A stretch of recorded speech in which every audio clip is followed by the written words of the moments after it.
안녕하세요. 네, 오늘 교과 8과 공부하도록 하겠습니다. 8과 제목은 예루살렘 총회입니다.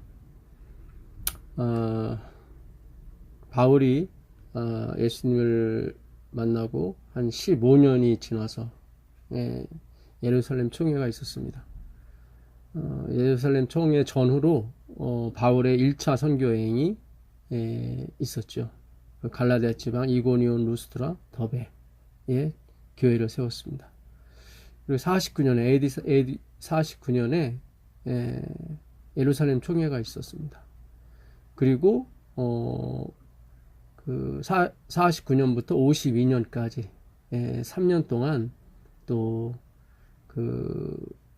빌립보 교회, 그리고 데살로니가 교회, 베레아 교회, 고린도 교회까지 세우는 그런 2차 여행이 있었습니다. 그게 사도행전 16장, 17장, 18장 얘기죠.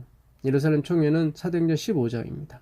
우리가 지난 교과 13장, 14장 1차 선교 여행에 대해서 우리가 공부했었죠.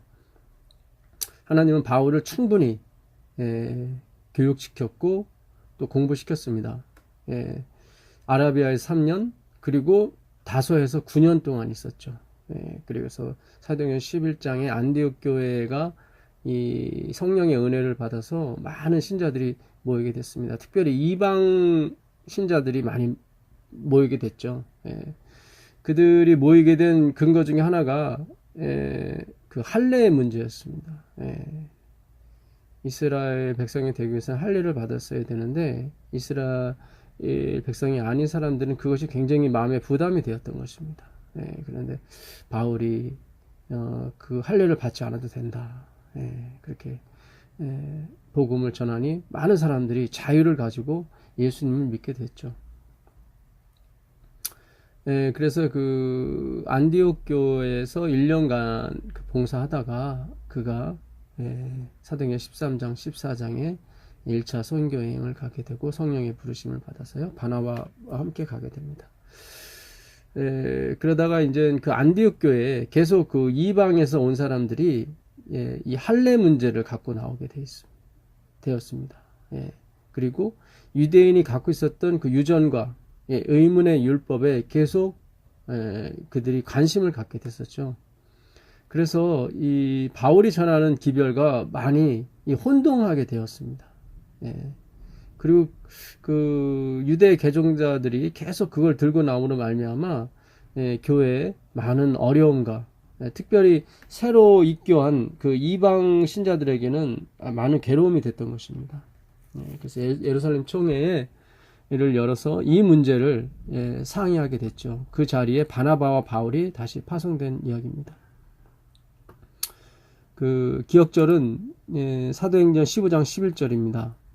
우리가 저희와 동일하게 주 예수의 은혜로 구원받은 줄을 아노라 믿노라 하니라. 베드로가 그 예루살렘 총회에서 한 그의 설교입니다. 베드로가 그 사도행전 11장에 고넬료 요빠에 있다가 고넬료의 초청을 받고 가이사랴로 가서 고넬료와 및 그들의 식구 또 그가 고넬료와 함께한 사람들에게 하나님의 성령이 내리는 걸 보게 됩니다.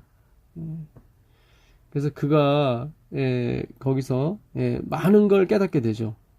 사도행전 10장입니다. 10장 45절에 보게 되면 베드로와 함께 온 할례 받은 신자들이 이방인들에게도 성령 부어주심을 인하여 놀라니. 그러니까는 이 사람들은 할례 받지 못한 사람들인데 베드로와 함께 온 할례 받은 신자들이죠. 여기에는 유대인들도 있을 것이고 이방인들도 있었을 것입니다. 근데 이 고넬료를 비롯해서 할례를 받지 못하고 또 침례도 받지 못한 그들에게 성령이 먼저 부어 주심을 인해서 깜짝 놀라게 됩니다. 이는 방언을 말하며 하나님 높임을 들음이라. 성령을 받게 되면 그 당시 그 외국어를 막 하게 돼 있었죠. 그리고 하나님을 높였습니다. 하나님을. 자기가 갖고 있는 모든 은사가 하나님께로부터 온 것임을 그들은 확신하게 되죠. 그래서 바울이 이에 베드로입니다. 이에 베드로가 가로되 이 사람들이 우리와 같이 성령을 받았으니 누가 능히 물로 침례주를 금하리요. 예, 그렇죠. 그러니까 침례보다 먼저 성령의 침례를 받은 것입니다. 예. 이 성령을 받게 되면 두 가지 증상, 방언을 말하게 되고, 예, 그 당시죠. 그 당시 이 복음이 증거되기 위해서 그 디아스포라, 그 수많은 나라에 흩어져 있는 하나님 백성들에게 복음을 전하게 되는데 방언이 필요하게, 외국어 하는 능력이 필요하게 됐었죠. 예, 그래서 그 12사도들이 이 방언을 말하게 되었습니다. 그래서 보통 성령을 받게 되면 그 당시 그와 같은 똑같은 성령이 임했다는 증거를 보여주기 위해서 방언을 말하게 돼 있던 것입니다. 그러니까 오늘날도 성령을 받으면 방언을 얘기한다는 의미가 아니라, 예, 그 당시는 그랬다는 거죠. 그 같은 성령임을 증명하기 위해서, 같은 예수 그리스도를 믿는 것을 증명하기 위해서 하나님이 똑같은 은사를 주신 것입니다. 또 하나 은사가 뭐냐면 하나님을 높였다는 거죠. 예. 누구든지 나를 따라오려거든 자기를 부인하고, 예, 그 자기를 부인하고 자기 십자가를 높이고 들은 것이 하나님 이 참 제자의 특징인 것입니다. 자기 부인이에요. 침례 요한이 그런 얘기를 하죠. 요한복음 3장 27절에 나는 쇠하여야겠고 그는 흥하여리라. 침례 요한이 왜 쇠하여야 합니까? 그는 의인이고 그가 한 말은 다 진리인데요. 그가 뭔가 부족하고 그가 뭔가 죄를 많이 졌다면 쇠하겠지만 그는 그런 사람이 아니거든요. 그러니까 우리가 보는 이런 의인의 차원은 우리가 보는 이 세상의 가치로 평가되는 것이 아닙니다. 하나님이 칭의, 하나님이 말씀하시는 사람이 의인인 것입니다.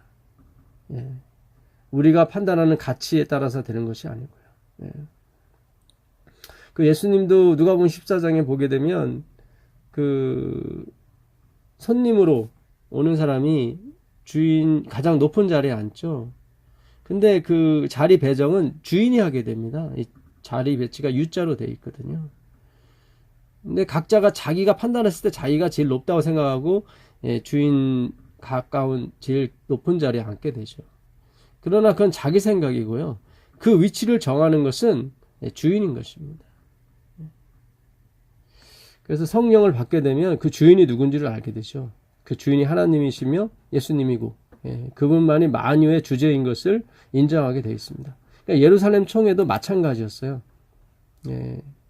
그 15장 3절인가요? 4절이네요. 예루살렘에 이르러 교회와 사도의 장로들에게 영접을 받고 하나님이 자기들과 함께 계셔 행하신 모든 일을 말하며, 바울과 바나바, 베드로의 모든 사람들이 이구동성으로 한 그 신앙 간증이 뭐냐면 하나님이 그 일을 하셨다는 거예요. 근데 자기들을 쓰셨다는 거죠. 그러니까 자기를 높인 것이 아니라 늘 보면 하나님을 높였어요. 그 12절 이번 주 교과 기억절 그 다음에 12절도 보게 되면 마찬가지로 바울이 베드로가 똑같은 얘기를 하죠. 온 무리가 가만히 있어 바나바와 바울이네요. 하나님이 자기들로 말미암아 이방인 중에서 행하신 표적과 기사 고하는 것을 듣더니, 그러니까 여기서도 하나님이 자기들로 말미암아, 그러니까 우리는 다 도구가 된 것이죠. 주체는 하나님이고요. 이게 성령 받은 사람의 특징인 것입니다. 이 성령 충만한 이 바울과 이 바나바가 나중에 총회가 끝난 다음에 2차 전도여행 가면서 크게 싸웁니다. 그 바나바의 생질이었던 그 마가를 데리고 가냐 안 데리고 가냐 가지고 바울이 밤빌리아에서 자기들을 떠나 한 가지로 일하러 가지 아니한 그 마가를 데리고 가는 것을 옳지 않다고 생각했거든. 그러니까 성령 충만한 사람도 마가는 저번 때도 말씀드린 것처럼 부자고 이런 어려운 일을 해보지 않은 청년이었기 때문에 그 토로스 산맥을 넘어갈 수가 없었어요. 그래서 거기서 포기하고 집으로 갔죠. 그러니까 그거를 인정해주고, 그 바울이 원래, 마가가 그런 사람이 아니거든요. 자기 다락방을 다 내주고 계속 이 마가의 다락방에서 임시 초대교회의 그런 산실이 됐지 않았습니까? 그러면 성령이 충만했다면 용서하고 가야 되는데 바울이 그러지 않아요. 39절에 서로 심히 다투어 피차 갈라서니 바나바는 마가를 데리고 배 타고 구브로로 갔다. 그리고 바울은 실라를 데리고 가죠. 이게 성령이 충만해도 이렇게 서로 심히 다툽니다. 뜻이 맞지 않아서요. 근데 가장 중요한 공통점은 그들이 버리지 않았어요. 상실하지 않았습니다. 그게 뭡니까? 하나님을 높이는 거예요. 대신 자기들은 아니라는 거죠. 자기 부인이에요. 자기 삭제고.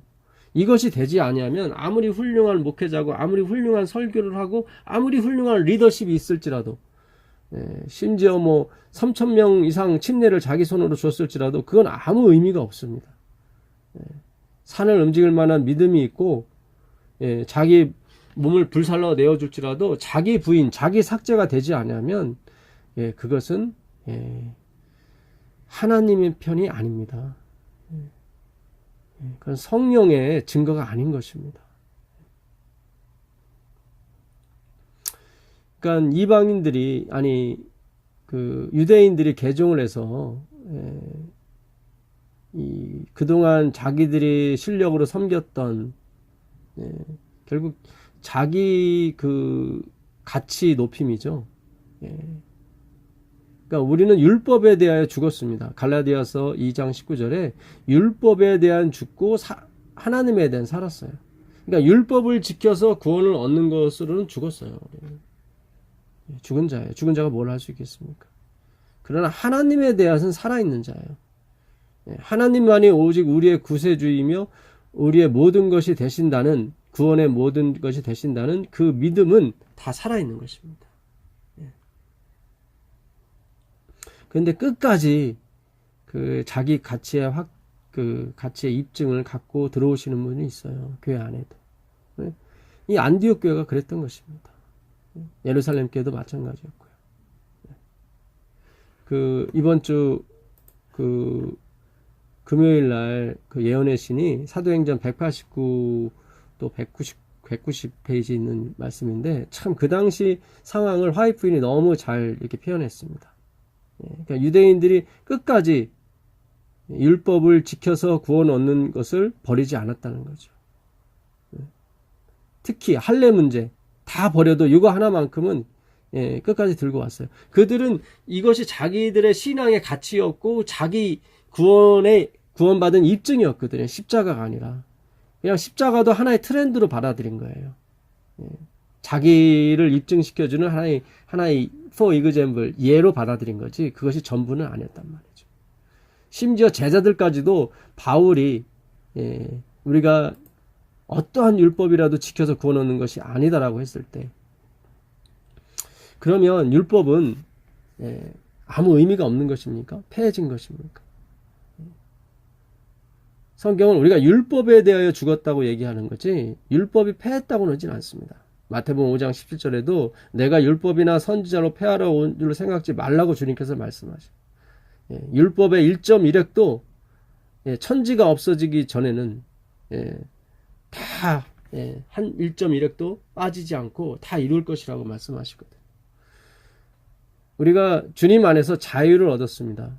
자유는 not found by obligation. 의무감에서 하지 않는 거죠.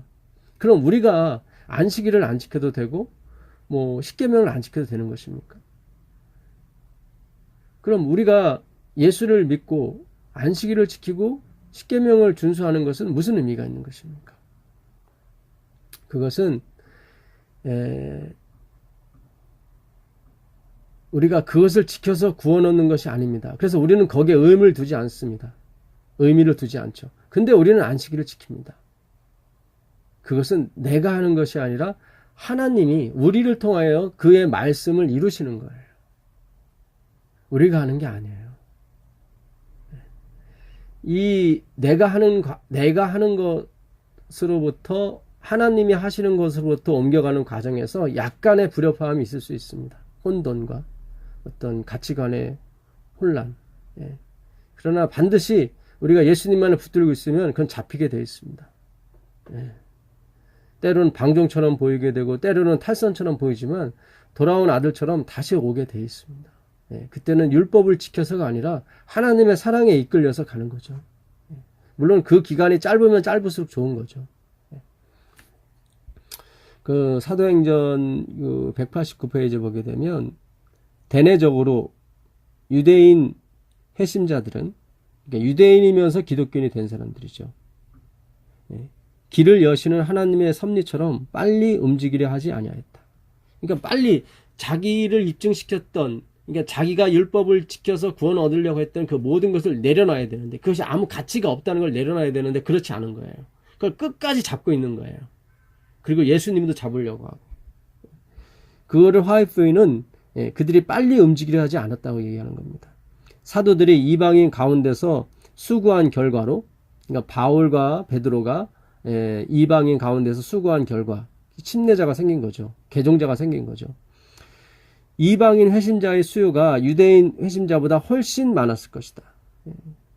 그렇죠. 유대인들은 과거의 전통과 그 5세 율법에 얽매여서 의무감으로 모든 걸 했었거든요. 그러니까 쉽게 십자가의 은혜로 올 수가 없습니다. 왜냐하면 자기가 지금까지 이뤄놓은 게 있거든요. 이뤄놓았다고 생각하는 거죠. 그건 착각이고 오해죠. 그거는.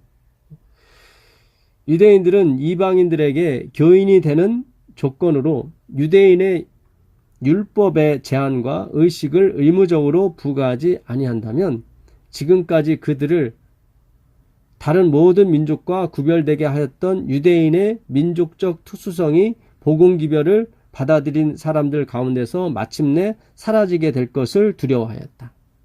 그들은 마치 이 얘기예요. 마치 우리가 안식일과 음식물을 지켜서 이렇게 계속 130년 동안 왔는데 어느 날 누군가 와서 안식일을 지켜서 음식을 구별해서 구원받는 게 아닙니다. 이랬단 말이죠. 그랬더니 그동안 이것이 자신의 그 신앙의 메카였고 신앙의 기초였던 사람은 한마디로 벙친 거죠. 그럼 뭐야? 예. 거기서 오는 두려움이에요. 그러면 뭐 아무거나 먹어도 되나? 그럼 안식일도 안 지켜도 되나? 이런 식으로 가는 거죠. 그것이 아니라 이제는 내가 구별했던 것에 대해서, 내가 지켰던 것에 대해서 이제 하나님이 구별하시고 하나님이 지키시는 거예요.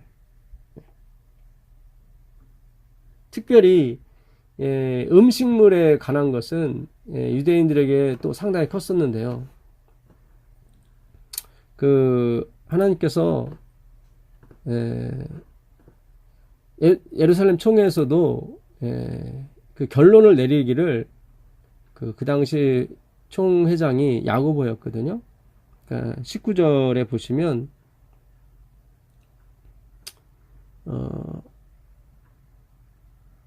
18절부터 보겠습니다. 즉 예로부터 이것을 알게 하시는 주의 말씀이라 함과 같으니라.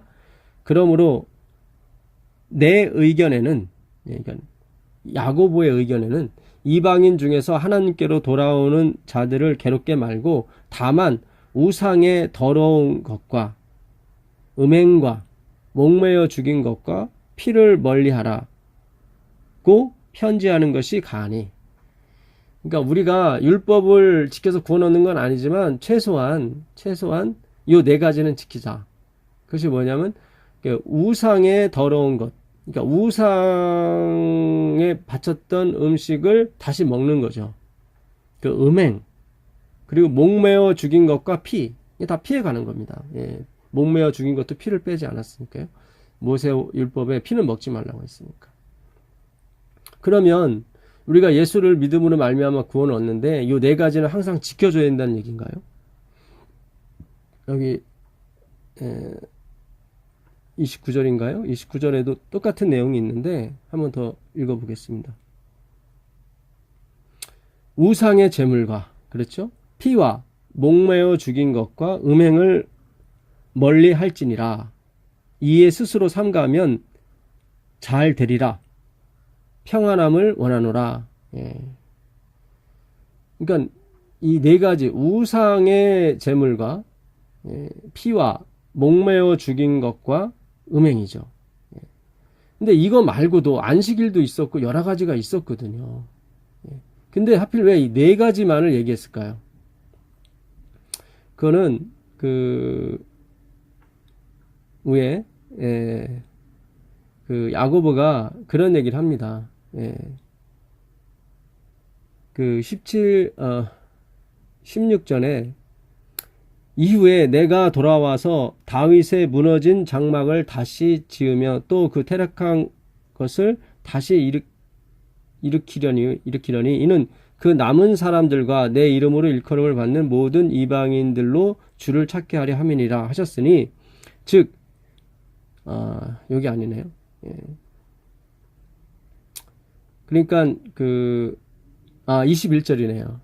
그러니까 20절부터 보시면 다만 우상의 더러운 것과 음행과 목매어 죽인 것과 피를 멀리하라고 편지하는 것이 가하니 이는 왜 네 가지 우상의 제물을 먹지 말고 그 다음에 피를 마시지 말고 음행하지 말고 목매어 죽인 것을 먹지 말라 했던 것은 이는 예로부터 각 성에서 모세를 전하는 자가 있어 안식일마다 회당에서 그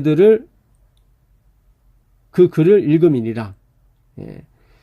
그러니까 이 교회 안에 아직도 이 교회가 예수 그리스도의 그 보혈의 십자가로 굳건히 서질 못하고 이 교회 안에 아직도 그 인간의 행위에 그 모세의 율법을 지킴으로 말미암아 구원의 입증을 받으려고 하는 그런 사람들이 들고 나온 것이 모세의 율법이란 말이죠.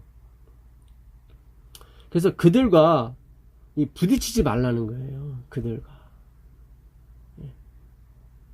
그러니까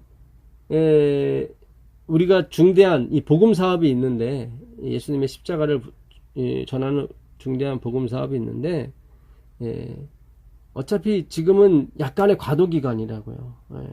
그러니까 완전히 예수의 십자가만 예수님만 믿는 사람만 있으면 좋을 텐데 그렇지를 못하고 이게 같이 회당을 써야 된단 말이죠. 같이. 그들도 또 예수를 믿는다고 하니까 또 내쫓을 수도 없는 얘기고. 근데 어쨌든 이 복음은 전해야겠거든요. 그리고 우리가 중요한 건 또 평안함이에요. 아까 29절에도 평안할지어다 얘기 나오거든요. 너희가 우상의 제물과 피와 음행과 이런 것을 멀리하는 것은 너희에게 평안이다. 그 얘기는 그들과 싸우지 않게 된다는 거죠. 그들과. 왜냐면 그것이 나쁜 게 아니잖아요. 피는 먹어서는 안 되고. 그러나 우리는 그걸 지켜야만 구원 얻는 건 아닌데 어쨌든 그건 먹지 말자. 그래. 우상의 제물을 먹지 말고. 사실 바울은 고린도전서 그 8장에서 우상의 제물이 뭐냐? 그건 아무것도 아니다. 그렇게 얘기를 하거든요. 고린도전서 8장으로 한번 가보시면 고린도전서 8장입니다. 8장 2절부터 보겠습니다. 만일 누구든지 무엇을 아는 줄로 생각하면 아직도 마땅히 알 것을 알지 못하는 것이요. 또 누구든지 하나님을 사랑하면 그 사람은 하나님도 알아주시리라. 그러므로 우상의 제물을 먹는 일에 대하여는 우리가 우상은 세상에 아무것도 아니며, 그죠? 뭐 우상이 있지도 않는데 거기에 뭘 바쳤다고 그래서 그것이 뭐 우상이 있는 것도 아닌데 먹으면 어떻겠냐 그거예요. 아무것도 아니며 또한 하나님은 한 분밖에 없는 줄 아노라. 비록 하늘에나 땅에나 신이라 불리는 자가 있어 많은 신과 많은 주가 있으나 그러나 우리에게는 한 하나님 곧 아버지가 계시니 만물이 그에게서 났고 우리도 그를 위하여 있고 또한 한 주 예수 그리스도께서 계시니 만물이 그로 말미암고 우리도 그로 말미암아 있느니라. 그러나 이 지식은 모든 사람에게 있는 것은 아니므로 어떤 이들은 지금까지 우상에 대한 습관이 있어 우상의 제물로 알고 먹는 거로 그들의 양심이 약하여지고 더러워지느니라. 그러니까 우상은 아무것도 아닌데 아직까지도 우상의 제물에 대해 우상에 대해서 제대로 알고 있지 못한 사람 어떤 그런 기독교인들은 우상의 제물을 먹는 것에 대해서 마음이 굉장히 양심이 찔리고 괴로워하는 사람이 있거든요. 그 사람을 위해서 우리가 좀 배려를 취하자. 그 얘기예요. 사실은. 그러니까 이것이 뭐 우상의 재물을 먹든 안 먹든 이게 아무 관계가 없는데 이걸로 인해서 괜히 다투고 싸우고 그래서 교회의 기반이 흔들려지게 되면 우리의 손해가 더 크니까 우상의 재물을 먹지 않는 걸로 하자. 그래서 그 로마서 14장에도 그래요. 하나님의 나라는 먹고 마시는 것에 있는 것이 아니다. 하나님의 나라는 성령에 있는 것이지. 그래서 먹고 마시는 거 가지고 우리 사람들을 괴롭게 하지 말라. 만약에 내가 우상의 제물로 그 고기를 먹는 것으로 인해서 그 시험에 드는 사람이 있다면 나는 죽는 날까지 영원히 고기를 먹지 않겠다. 먹어도 되지만 믿음이 약한 사람을 위해서. 그러니까 우리가 이 하나님 예수님 안에서 자유를 얻습니다. 그러나 우리 자유를 바울이 그 갈라디아서 5장 13절에 이 자유를 하나님이 주신 자유를 육체의 소욕을 위해서 쓰지 말고 서로 피차의 사랑으로 쓰라. 그런 말씀을 하거든요. 그것이 맞다고 봐요. 그러니까 우리는 뭐든지 마음대로 먹을 수가 있죠. 그렇지만 이 일로 인해서 어떤 형제가 시험을 받는다면 우리는 안 먹는 게 좋습니다. 형제들아 너희가 자유를 위하여 부르심을 얻었으나 그러나 그 자유로 육체의 기로 삼지 말고 오직 사랑으로 서로 종로로 타라. 그런 면에서 이 네 가지를 얘기한 거지 이것이 뭐 사도들의 칙령이라고 해서 하나님의 말씀을 대변하는 그런 건 아닙니다. 그런 건 오해가 없길 바라요. 그래서 다시 한번 그 사도행전 5장 그 29절을 읽어드리면 우상의 제물과 피와 목매어 죽인 것과 음행을 멀리 할지니라. 이에 스스로 삼가면 잘 되리라. 그렇죠? 이걸 잘 삼가면 그들과 모세의 율법을 안식일마다 모세의 율법을 읽고 외우는 사람과 괜히 다퉈가지고 교회의 기반을 흔들지 말아라. 평안함을 원하노라. 우리는 평안함을 원한다. 그런 얘기죠. 이제 복음을 전해야 되니까. 음행을 피하고, 그 다음에 그 피를 먹지 말고, 우상의 재물을 먹지 않는 그것이 뭐 나쁜 것은 아니다. 그래서 이제 예루살렘 총회에서 그런 얘기를 한 거죠. 근데 오늘 우리가 초점을 삼아야 될 것은 아주 끈덕지게 이 행위로 말미암은 의사상을 가지고 들어오는 분들이 있다는 거예요. 그 사도행전 15장 1절에 어떤 사람들이 유대로부터 내려와서 형제들을 가르치되 너희가 모세의 법대로 할례를 받지 아니하면 능히 구원을 얻지 못하리라. 바울은 그래요. 만약에 너희가 할례를 받으면 온 율법을 다 지켜야 된다. 갈라디아서 5장 3절에 그런 얘기를 하죠. 내가 할례 받는 각 사람에게 다시 증거하노니 그는 율법 전체를 행할 의무를 가진 자라.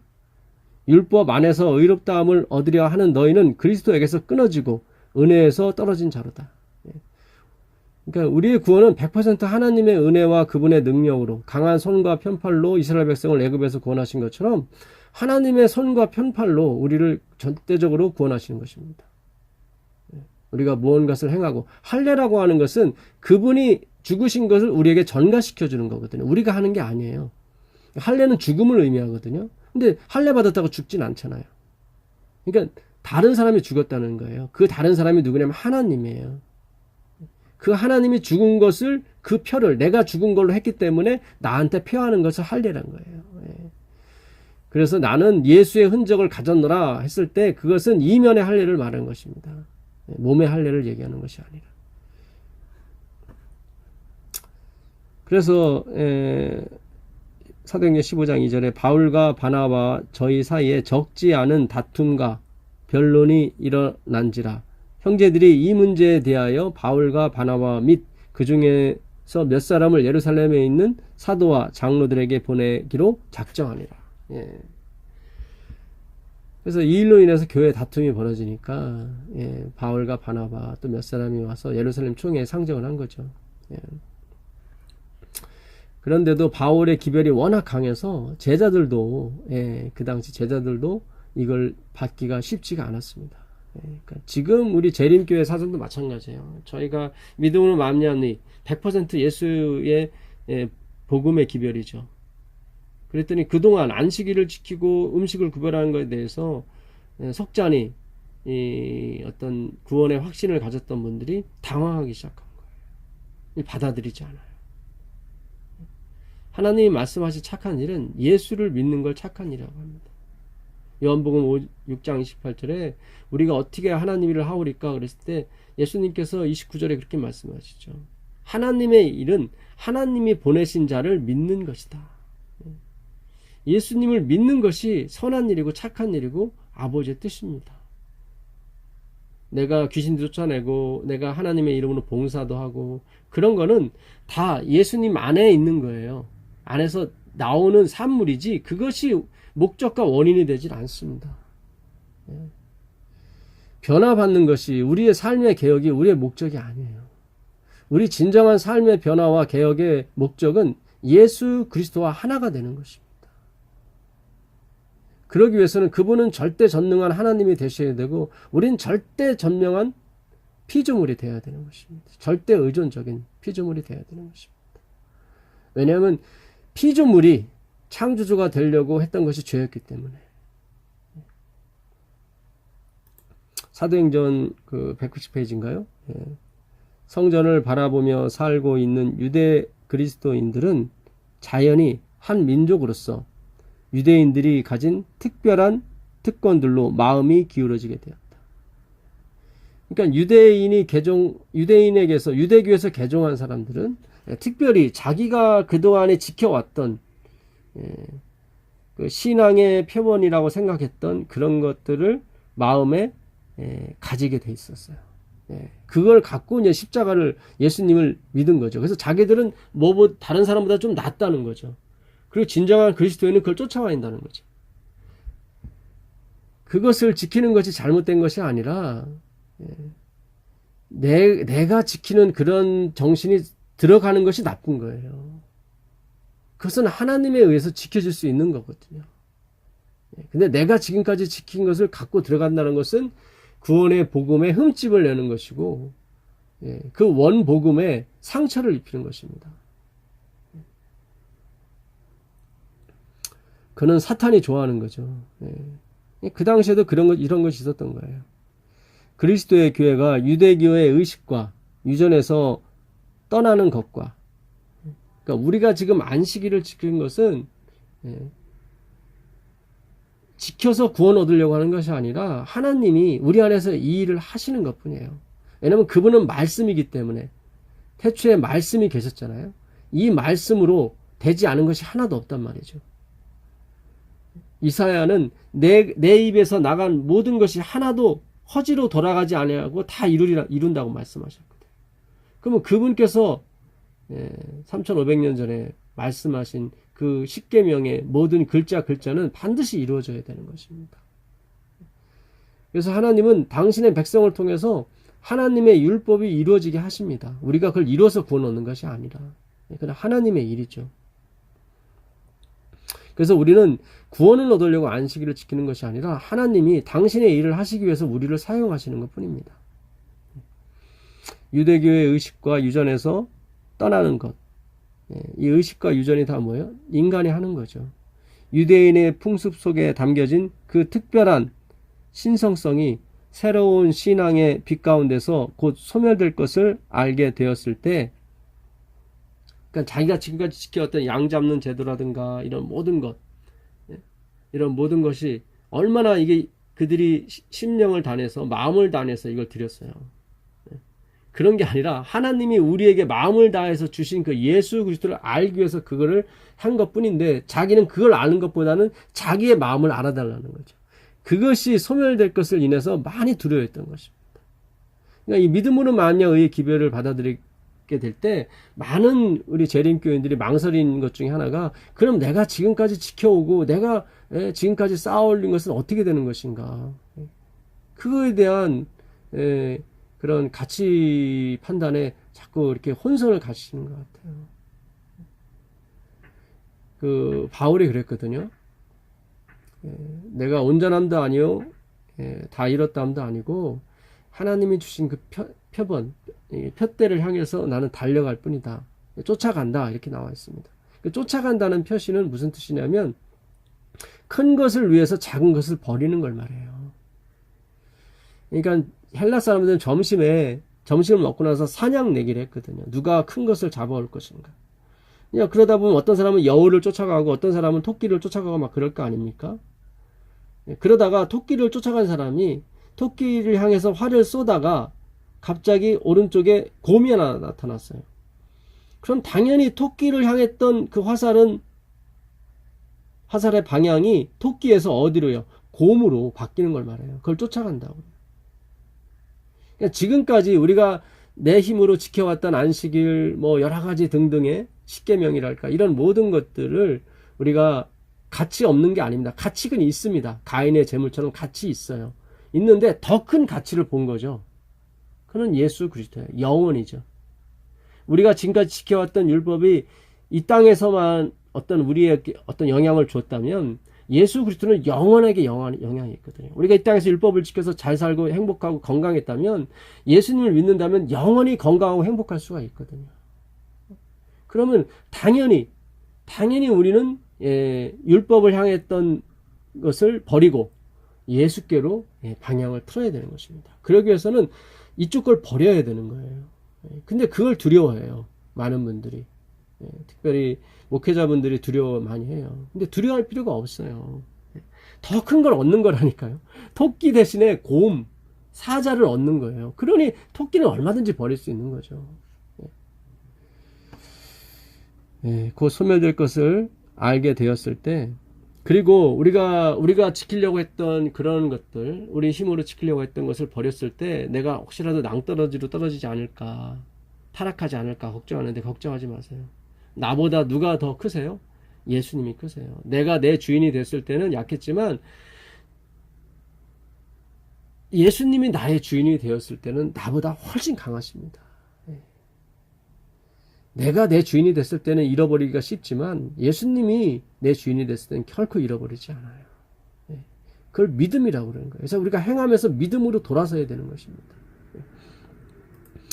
곧 소멸될 것을 알게 되었을 때 많은 사람들은 대부분 이러한 변화를 일으킨 장본인인 바울에게 분개하였다. 그러니까 바울을 굉장히 미워한 거예요. 내 인생을 망친 게 아닌데 정말 영생을 가져다주는 도구의 역할을, 사도의 역할을 바울이 한 것인데 그 진정한 의미를 몰랐기 때문에 그들이 많이 망설였던 것입니다. 심지어 제자들까지도 모두 그 회의의 결정을 받아들인 것은 아니었다. 그렇게 베드로가, 바울이 그렇게 얘기했는데도 그들은 받아들이지 않았어요. 왜냐하면 그들이 자신의 죄악의 본성을 잘 몰랐기 때문에 그래요. 베드로와 바울은 다 예수님을 부인했거나 핍박했던 사람들이었거든요.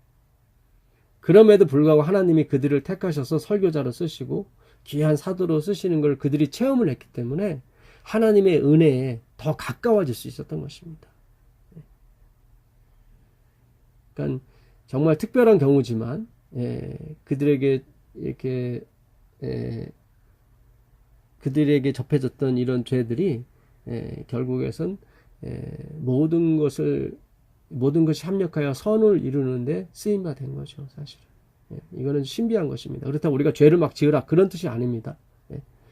죄를 지으면 안 되는 것입니다. 그러나 죄를 안 져도 내 자신의 그 본성, 내가 정말 하나님을 사랑하고 있는가, 나 자신을 사랑하고 있는 건 아닌가, 정말 내가 하나님 외에는 다른 걸 사랑하지 않는가, 우리가 한번 되물어볼 필요가 있어요. 정말 내가 하나님 뜻대로 살고 있는가, 정말 나의 모든 것을 이웃을 위해서 봉사하고 그들을 위해서 내가 희생하기를 부끄러워하지 않는가, 즐겨하지 않는가. 이걸 우리가 봤을 때 우린 그렇지 않거든요. 우리 자신을 사랑하고 내 가족을 먼저 챙기는 그런, 우린 이 세상 사람들과 똑같은 이기적인 마음을 갖고 있는 것입니다. 때로는 우리가 형제를 미워하고 왕따시키는 경우도 많이 있는 거죠. 나도 모르게. 그건 살인행위거든요.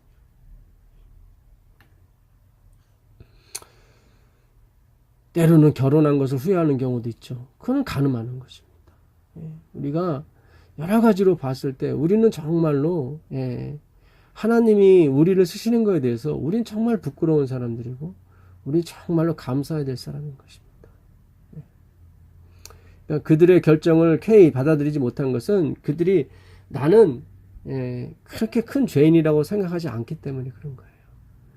그러니까 우리가 정말 철저히 하나님의 말씀 631가지의 이 말씀을 철저히 연구하게 되면 이 율법을 연구하게 되면 내 죄가 안 드러나는 게 없어요.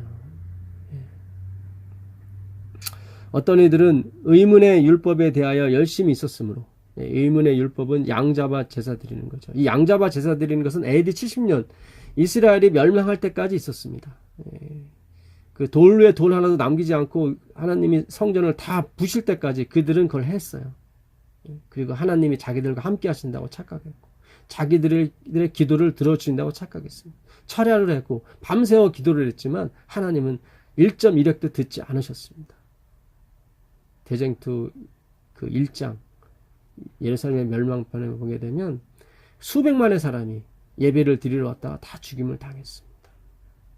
6월절 예배죠. 6월절 예배가 뭡니까? 예수 그리스도의 십자가를 생각하는 하나님의 죽음을 생각하는 그 예배인데 그들은 그거를 거기다 연결을 못했죠. 이 성경이 다 자기 자신에 대해서 말하는 줄 알고 자신의 공덕과 자신의 노력에 의한 그 예배를 하나님이 받을 것이라 착각했던 거죠. 어떤 이들은 의문의 율법에 대해 열심히 있었으므로 유대의 율법의 의무에 대하여 느슨한 원칙을 가졌다는 시선으로 바울을 냉대하였다. 사도행전 197페이지네요. 그러니까 이 믿음으로 진정한 믿음으로 100%의 믿음으로 말미암아 의의 기별을 전하게 되면 뭐 신신학이라고 그러고 뭐 하나님의 율법의 의무에 대해 느슨하다고 그러고 그렇게 뭐 이것 먹어도 아무거나 먹어도 된다고 막 그렇게 가르친다고 착각하고 그런 거 아니에요. 꼭 율법이 아니래도 여러분 어떻습니까? 요즘 고기 많이 타락했죠. 더러워졌죠. 믿지 않는 사람이 더 안 먹는 경우 많아요. 우리가 이거를 율법을 진리로 받아들여야 됩니다. 이걸 자꾸 행위로 받아들이기 때문에 우리가 문제가 되는 거예요. 율법을 진리로 받아들인다는 것은 하나님이 우리에게 어떤 음식의 구별을 주신 것은 건강하고 행복하게 살려고 주신 것이지 이걸로 먹으면 구원을 받고 안 먹으면 구원 받지 못한다. 그런 것이 아니란 말이죠. 진리로 받아들이셔야 돼요. 행함으로 받지 마시고 그 하나님의 마음을 알아야죠. 그래서 이 진정한 믿음으로 말미암아 의의 기별을 전하게 되면 이렇게 오해를 많이 받게 냉대를 받게 되고 특별히 지도자들이 싫어합니다. 그동안 자기들이 쌓아놨던 그런 것들을 허문다고 생각하는 거죠. 그게 아니에요. 더 굳건하고 튼튼한 기초 위에 들어가는 것입니다. 모래 위에 지은 집은 율법 위에 지은 집이에요. 하나님의 이 성경 말씀을 이 산산조각 내서 지켜야 되는 것으로 다 묘사를 한 거죠. 그들은 그렇게 가르쳤던 거죠. 그것이 아니라 그 모든 것이 예수님이 지키고 지켜주셔야 되는 그런 율법으로 하나님이 기록하셨던 것입니다. 우린 실패한 거예요. 예수님에게만은 하나님이 철저하셨어요. 이걸 다 네가 지켜줘야 그들이 다 지킬 수가 있고 네가 다 지켜야 그들이 다 지킨 것이 된다. 그들을 위해서 반드시 이걸 지켜야 된다. 그래서 예수님이 다 지키신 것입니다. 그래서 예수님 외에 집을 짓는 사람은 결코 율법을 폐하거나 율법을 무시하지 않습니다. 그 예수님이 그 율법의 원본이시거든요. 율법은 예수님의 사본이고요. 그러니까 율법을 진리로 받아들이지 못하고 행함으로 받아들이는 곳에 집을 짓게 되면 다 무너지게 되어 있습니다. 우리가 목적 자체를 내 변화, 내 성화에 두시면 안 돼요. 우린 예수 그리스도에 두셔야 돼요. 우리가 어떤 행위로 남을 구원하려고 하고 어떤 행위로 남을 그리스도인 되게 하려면 안 되는 것입니다. 그것은 무너지게 되어 있습니다. 그리고 그 행위가 안 통할 때는 뭐 화를 내게 되고 아주 돌변하게 되죠, 사람이. 그래서 우리의 행위는 믿을 수가 없는 것입니다. 우리가 그렇게 친절을 베풀는데 믿질 않아? 그러면 아주 돌변하게 되는 거죠. 그런 게 그리스도인 삶이 아닌 거예요. 잃은 것이 7번이라도 용서하는 것이 하나님의 마음인 것입니다. 그건 예수님만이 하실 수 있는 거죠. 490번이 아니라 잃은 것이 7번이라는 것은 영혼을 의미하는 거죠. 그것이 율법에 담긴 진리인 것입니다. 그걸 예수님이 다 이루신 거죠. 우리는 예수님이 다 이루신 것을 같이 공용함으로, 우리가 전가 받음으로 우리가 의로워지는 것입니다. 그래서 우리는 그 의를 주시는 예수님만 쳐다보고 사는 것입니다. 그것이 바로 예루살렘 총회의 또한 목적이었고요. 평안하라. 여러분에게도 평안이 있기를 바라겠습니다. 하늘에 계신 아버지 하나님, 감사합니다. 오늘도 우리에게 예루살렘 총회에서 나타난 하나님의 귀중한 은혜와 진리를 깨닫게 해주시니 감사합니다. 우리가 중요치 않은 것에 너무 매달리지 않게 주님 도와주시고, 사소한 문제로 싸우지 않게 주님 도와주시고, 정말 예수님만 한 분만을 바라보고 예수님만을 의지하며 주님이 이루신 율법 전체를 우리가 이어받는 그런 성도 되게 주님 도와주소서. 그래서 주님이 이루신 그 모든 그 은혜를 우리가 더불어 누리는 신자의 삶을 살 수 있도록 주님 인도하여 주시옵소서. 우리 스스로 일을 하는 것이 아니라 하나님이 하신 일을 우리가 이어받는, 감사함으로 이어받는, 그리고 찬양하는 인생들이 되게 주님 도와주시기를 예수님으로 이름으로 기도합니다.